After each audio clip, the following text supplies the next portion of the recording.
Mari kita lihat gambar kurva berikut.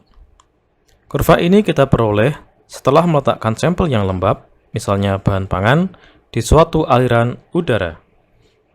Bentuk plotnya akan seperti ini.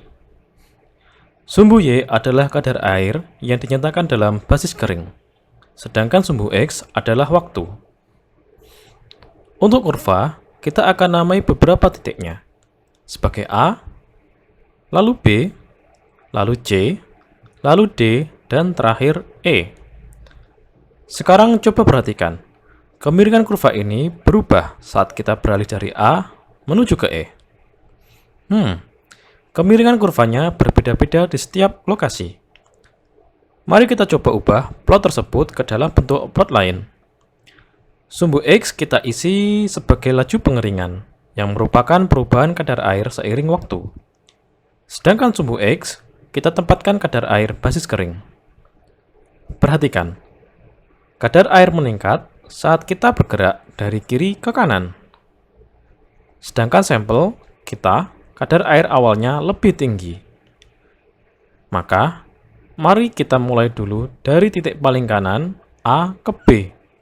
Kemudian bergerak horizontal, B ke C, lalu menurun dari C ke D, dan terakhir D ke E. Fokus dulu dari A ke B. A ke B disebut periode penyesuaian awal, initial adjustment period, yang terjadi ketika sampel pertama kali diletakkan. Misalnya, saat sampel terkena udara bersuhu lebih tinggi, sehingga terjadi pemanasan pada sampel. Dan jika terjadi pemanasan, maka laju penghilangan uap air akan meningkat dari A ke B. Periode penyesuaian ini biasanya cukup singkat dan umumnya diabaikan. Namun kemudian, dari B ke C, kita jumpai sebuah garis horizontal yang berarti laju pengeringannya tetap konstan. Seperti yang kita lihat, laju pengeringan di kedua titik B dan C adalah sama. Periode ini disebut periode pengeringan laju konstan.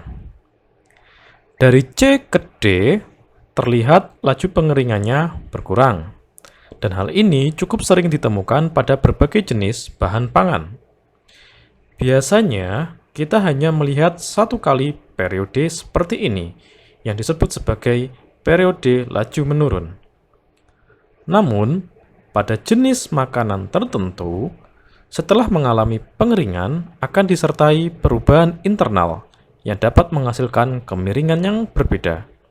Dalam kurva ini, kita melihatnya pada D ke E, periode laju penurunan kedua. Mari kita fokus dulu ke periode pengeringan laju konstan.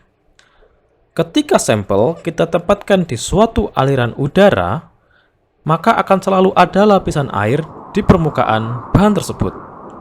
Hal ini dikarenakan masih ada cukup banyak air di dalam makanan yang dapat dengan mudah dipindahkan ke permukaan, sehingga di permukaan selalu ditutupi oleh lapisan air.